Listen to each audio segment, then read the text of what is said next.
चलिए फ्रेंड्स, बढ़ते हैं आज का अपना वीडियो। आज के इस वीडियो में बताने वाला हूँ कक्षा 12वीं का, जो कि यहाँ पर रसायन शास्त्र का पेपर होने वाला है 28 फरवरी को होने वाला है। तो कब होने वाला है? तो 28 फरवरी को होने वाला है। तो जितने भी स्टूडेंट दे रहे हैं 28 फरवरी को अपना एग्जाम केमिस्ट्री का, तो एक बार वीडियो को जरूर दे लेना, क्योंकि यही पेपर आने वाला है यहाँ पे एग्जाम क्वेश्चन पेपर में। यहाँ आपका रियल पेपर बनने वाला है, तो लास्ट तक वीडियो को जरूर दे लेना। आप यहाँ पर देख सकते हो कि हिंदी एंड इंग्लिश वर्जन में, यानी कि यह क्वेश्चन पेपर आपका दोनों ही मीडियम के छात्र दे सकते हैं, क्योंकि दोनों ही मीडियम के मैं आपको सॉल्यूशन के साथ बताने वाला हूँ। तो अंत तक वीडियो को जरूर दे लेना। आप यहाँ पर देख सकते हो कि टोटल नंबर ऑफ क्वेश्चन जो आपके रहने वाले हैं वो 90 यानी कि 19 क्वेश्चन आपके रहने वाले हैं। और प्रिंटेड पेज की अगर बात करें, ये आपका 12 पेज में पेज यानी पेपर होगा, और टाइम आपको 3 घंटे का मिलेगा। और आपको पता होगा कि मैक्सिमम मार्क्स जो होता है वो आपका 70 मार्क्स का पेपर होता है। तो जिस किसी स्टूडेंट को 70/70 चाहिए, इनके 100% स्कोर करना है, वो एक बार वीडियो को जरूर देखना। तो 70/70 इस वीडियो के माध्यम से आपके कंप्लीट हो चुके हैं। यहाँ पर बात करें कि रसायन शास्त्र का मैं आपको कंप्लीटली सॉल्यूशन बताने वाला हूँ, तो लास्ट तक वीडियो को जरूर देखना। तो शुरू करते हैं आज का अपना वीडियो। तो फाइनली आपके सामने आ चुका है आपका रियल पेपर। तो फ्रेंड्स, आ चुका है आप सामने आपका पेपर इस प्रकार से रहने वाला है। यहाँ पर ये रसायन शास्त्र का यानी केमिस्ट्री का पेपर मैं आपको सॉल्यूशन बताने वाला हूँ। तो आप यहाँ पर देख लीजिएगा, महत्वपूर्ण निर्देश इस प्रकार से आपको दिए जा रहे हैं। पहला निर्देश जो आपका रहने वाला है वो इस प्रकार से रहने वाला है कि सभी प्रश्न अनिवार्य हैं और क्वेश्चन कंपलसरी। आपको जितने भी क्वेश्चन दिए जाएंगे आपको सभी को सॉल्यूशन करना होगा। इसमें कि प्रश्न क्रमांक 5 से लेकर 19 तक प्रत्येक में आपको आंतरिक विकल्प दिए गए हैं। विकल्प के आधार पर आपको क्वेश्चन को सॉल्व करना होगा। और प्रश्न क्रमांक 1 से लेकर 4 तक आपको प्रत्येक प्रश्न में 7 अंक दिए गए हैं, जिसमें कि प्रत्येक में आपको प्रश्न जो होगा वो 1 अंक का रहने वाला है। और यहाँ पर बात थर्ड वाले की, वो इस प्रकार से आपका कह रहा है कि प्रश्न क्रमांक 5 से लेकर 12 में आपको आंतरिक इनकी क्या कह रहा है, प्रत्येक में आपको 2 अंक निर्धारित किए गए हैं। एक क्वेश्चन का जवाब देने पर आपको 2 अंक मिलने वाला है। प्रत्येक उत्तर के लिए आपको शब्द सीमा, जिसकी आपको 30 शब्द रहनी चाहिए, 30 शब्दों के अंतर्गत आपको आंसर लिखना होगा। यहाँ पर बात करें चौथी वाले की, यहाँ पर कह रहा है प्रश्न क्रमांक 13 से लेकर 16 तक आपको प्रत्येक प्रश्न का उत्तर 3 अंक देगा। यदि किसी ने यानी कि 13 से लेकर 16 तक के बीच में यदि किसी ने एक क्वेश्चन का भी जवाब दे दिया, तो उसको कितने अंक मिल जाएंगे? तो उसको मात्र कितने अंक मिलने वाले हैं? तो 3 अंक मिलने वाले हैं। और प्रत्येक उत्तर के लिए आपको शब्द सीमा जो 75 शब्द रहनी चाहिए। नेक्स्ट बात ने, ये प्रश्न क्रमांक 17 के लिए आपको 4 अंक निर्धारित किए गए हैं। इसके उत्तर के लिए आपको शब्द की जो लगभग सीमा है, मैं आपको 120 शब्द रहनी चाहिए। और प्रश्न क्रमांक 80 से लेकर 90 में प्रत्येक प्रश्न में आपको 5 अंक मिलने वाला है। प्रत्येक उत्तर के लिए आपको लगभग 150 शब्द देना होंगे। नेक्स्ट की बात नहीं, यहाँ पर पहला वाला जो क्वेश्चन होगा वो इस प्रकार से पूछ जाएगा। यदि आपने चैनल को सब्सक्राइब नहीं किया है तो जरूर सब्सक्राइब कर लीजिएगा, साथ में आने वाले बेल आइकन को जरूर प्रेस कर दीजिएगा। तो फ्रेंड्स, आपका जो पहला वाला क्वेश्चन आ चुका है वो इस प्रकार से आ चुका है। यहाँ पर क्या है, सही विकल्प आपको चुनकर लिखना होगा, यानी सही विकल्प आपको लिखना होगा। इसमें कि पहला वाला क्वेश्चन है कि सिलिकॉन कार्बाइड इनके SiC जो होता है वह निम्नलिखित प्रकार का क्रिस्टलीय ठोस है। किस प्रकार का क्रिस्टलीय ठोस है? तो आपका हो जाएगा कोवैलेंट, इनके सही संयोजी है। क्या है सही संयोजी है? इनके ऑप्शन में आपका क्या हो जाएगा? तो आपको सिंपली यहाँ पर क्या लिखना है, कोवैलेंट लिखना है। ऑप्शन में आपका पहला वाला बिल्कुल ही राइट हो चुका है। सेकंड वाले की बात नहीं, यहाँ पर क्या है, वह कारक जिस पर प्रथम कोटि की अभिक्रिया को वेग इनकी का वेग स्थिरांक निर्भर करता है। यह क्वेश्चन काफी बार आ चुका है, मैं आपको बता चुका हूँ ये इसका जवाब पहले से ही, तो आपको आ जाएगा अभिकारक की सांद्रता। निश्चित बात नहीं कि यानी कि हार्डी-शुल्ट का जो नियम है वह किससे संबंधित है? तो आपको पता होगा कि विलियन से संबंधित नहीं है, स्कंदन से नहीं, किससे है? पाइसीकरण से है, फिर आपका विपायसीकरण से। तो आपको आ जाएगा आंसर विपाई किसने, स्कंदन से है। तो आपको सिंपली यहाँ पर क्या लिखना है, स्कंदन लिख देना, यही आपका आंसर रहने वाला है। नेक्स्ट बात नहीं, साधारण ताप पर यानी कि अमोनिया होता है, चूंकि हम जानते हैं अमोनिया जो होता है NH3 जो होता है वह सामान्य ताप पर क्या होता है, तो गैस होता है। क्या होता है? गैस होता है। आपका जो आंसर हो जाएगा वह पहला वाला ही आ चुका है। और यहाँ पर बात है नेक्स्ट वाले की, इस प्रकार से रहने वाला है कि PMMA का पूरा नाम आपको बताना होगा। तो आपका आंसर हो जाएगा पॉलीमेथिल मैथ एक्रिलिकेट, यानी यही आपका आंसर रहने वाला है। PVC का एक यानी एक अलग है, तो क्या है? तो आपका आंसर आ जाएगा विनाइल क्लोराइड है। क्या है? विनाइल क्लोराइड है, आ जाएगा आपका आंसर। 37 की बात नहीं, यहाँ पे है वेरोनल यानी यहाँ पे है सेकोनल उदाहरण है। तो प्रशांतक के हैं, किसके हैं? प्रशांतक के हैं। आपका ऑप्शन नंबर क्या आ जाएगा? तो प्रशांतक यानी सेकंड वाला ऑप्शन आपका यहाँ पर बिल्कुल ही राइट हो चुका है। तो आई होप ये भी आपको समझ में आ रहा होगा। और यहाँ पर बात नेक्स्ट वाले क्वेश्चन की, तो इस प्रकार से आपका पूछा जाने वाला है, ये भी आप देख लीजिएगा और समझ लीजिएगा ये वाला है। यहाँ पर किराया स्थान आपको पूरी करना है, फिलंदा बैलेंस आपको खाली स्थान भरना होगा। यह क्वेश्चन भी आपका 7 अंक का रहने वाला है। कितने अंक का रहने वाला है? तो 7 अंक का रहने वाला है। इसलिए पहला वाला क्वेश्चन है कि अंतः केंद्रित घनीय क्रिस्टल में परमाणुओं की संख्या यानी VCC में आपको परमाणुओं की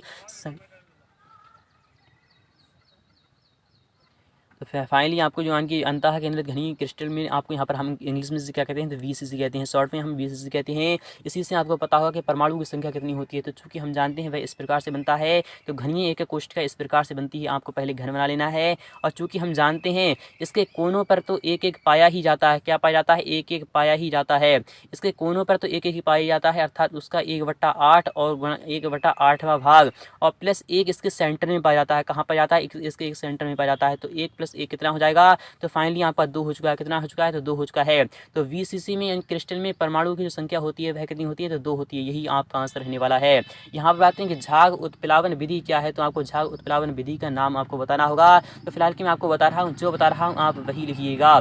झाग उत्प्लावन विधि जो है उसमें क्या अयस्क के सांद्रण हेतु प्रयोग की जाती है। तो किसके कारण इनके प्रयोग की जाती है, तो आपको सिंपली यहाँ पर क्या लिखना है, सल्फाइड लिखना है। क्या लिखना है आपको, सिंपली यहाँ पर सल्फाइड। मैंने आपको काफ़ी डिटेल के साथ समझाया था। क्या समझाया था, काफ़ी डिटेल के साथ समझाया था। यदि आपको पता है तो जरूर बताइएगा कि सल्फाइड है क्या है। झाग उत्प्लावन विधि जो होती है वह सल्फाइड अयस्क के साधारण के सांद्रण हेतु प्रयुक्त की जाती है। तो आपको सिंपली सेकंड वाले में सल्फाइड ही लिख देना है।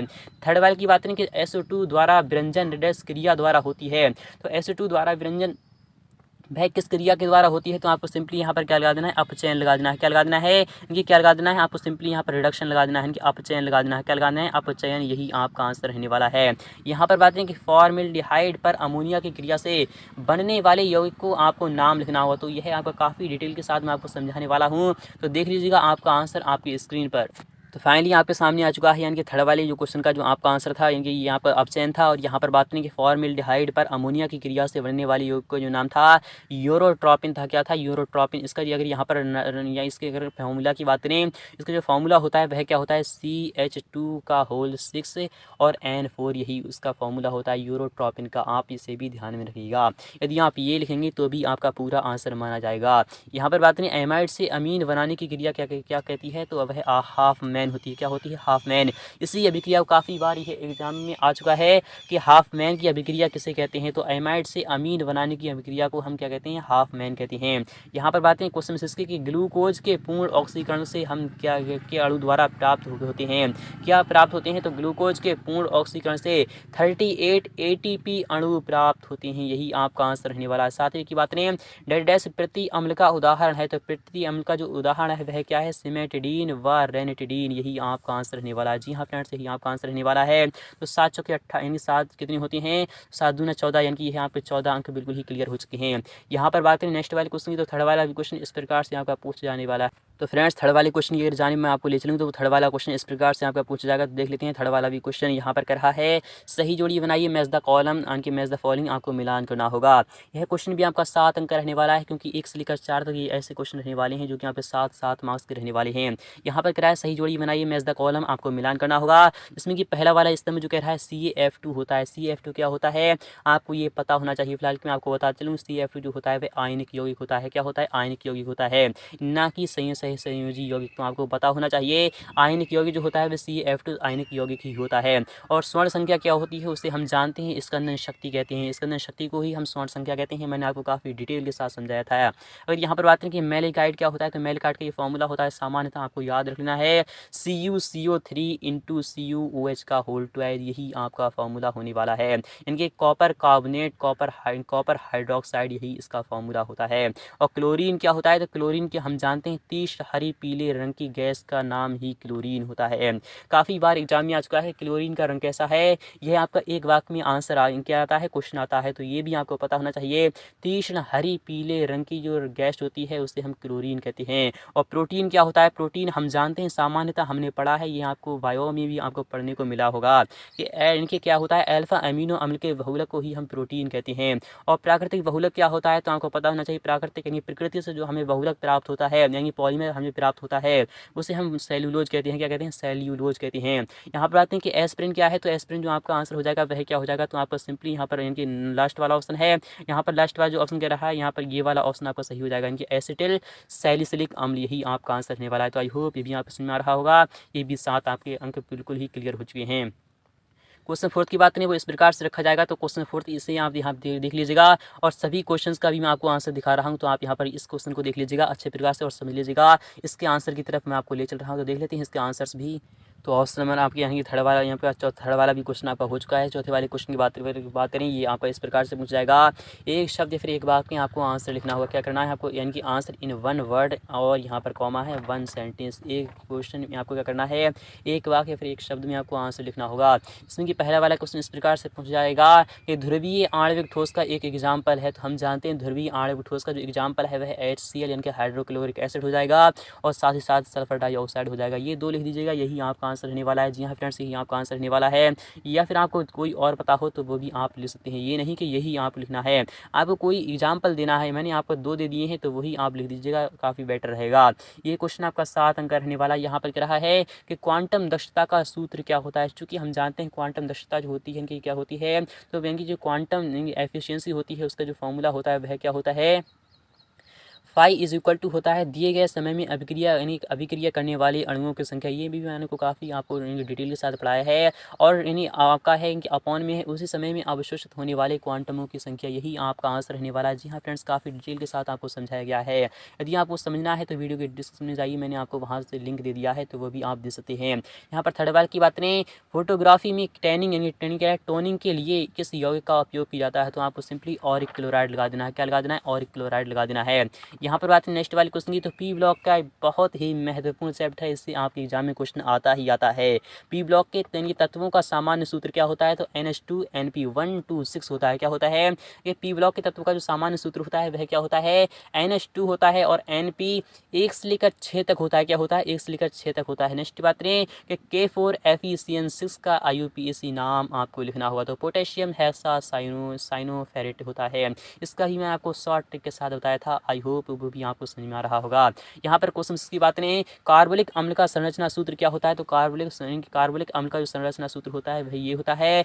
फार्मूला तो होता है आपका C6H6O होता है, या फिर हम इसे इस प्रकार से कह सकते हैं C6H5O होता है। क्या OH होता है, क्या होता है C6H5OH, इसे भी हम यही कहते हैं, या फिर C6H6O लिख दीजिएगा, वही आपका आंसर रहने वाला है। तो एमीन जो होता है, इनकी जो अमीन होता है उसके ऊपर क्या लगा देते हैं हम, यहाँ पर सिंपली जो हम लगा देते हैं वो आपका OH ग्रुप लगा देते हैं। यहाँ पर बात करें कि मस्टर्ड यानी यहाँ पर मस्टर्ड यानी ऑयल अभिक्रिया के मुख्य उत्पाद का आपको नाम लिखना है, तो एल्किल आइसो, यहाँ पे क्या है आइसोथायोसाइनेट, यही आपका आंसर रहने वाला है। तो आई होप ये भी आपको समझ में आ रहा होगा। यहाँ पर 5वें क्वेश्चन की बात नहीं तो वो भी देख लीजिएगा, तो 5वां क्वेश्चन भी आपका काफ़ी ही महत्वपूर्ण रहने वाला है। तो फाइनली आपके सामने जो 5वां क्वेश्चन होगा वो इस प्रकार से पूछा जाएगा। आप यहाँ पर देखते हैं कि धनात्मक विचलन वाले अनादर्श विलयन के कोई 2 उदाहरण आपको लिखना होंगे। तो वेरी मोस्ट इंपोर्टेंट क्वेश्चन है, ये आपने पढ़ा होगा। सेकंड वाले क्वेश्चन जो मैंने सेकंड वाले चैप्टर पढ़ाया था, सॉल्यूशन यानी कि जिसे हम कहते हैं विलन कहते हैं, क्या कहते हैं सॉल्यूशन वाले चैप्टर में मैंने आपको काफ़ी डिटेल के साथ समझाया था, और काफ़ी एग्जाम्पल दिए थे मैंने। यहाँ पर तो 2 ही एग्जाम्पल दिए हैं, बट मैंने काफ़ी एग्जाम्पल वहाँ पर दिए थे। यदि आपको वो पढ़ना है तो वीडियो के डिस्क्रिप्शन में जाइए, मैंने आपको वो भी लिंक दे दिया है। तो आपको धनात्मक विचलन वाले अनादर्श विलयन के कोई 2 उदाहरण लिखना है, तो आपको उदाहरण में लिखना है एथेनॉल तथा एसीटोन का विलयन, यही आपका आंसर रहने वाला है। अथवा की बात नहीं, ऋणात्मक विचलन वाले अनादर्श विलयन के कोई 2 उदाहरण आपको लिखना है, तो एग्जाम्पल आप लिख दीजिएगा एसीटोन और यहाँ पर एनिलिन का विलयन, यही आपका आंसर रहने वाला है। या फिर कॉमा जल व एसिड का विलयन, ये भी आप लिख सकते हैं, यही आपका आंसर रहने वाला है। तो आई होप ये भी आपको समझ में आ रहा होगा। इसके बाद के सभी क्वेश्चंस मैं आपको नेक्स्ट पार्ट में प्रोवाइड कराऊंगा। तो फ्रेंड्स मिलती हैं नेक्स्ट पार्ट में।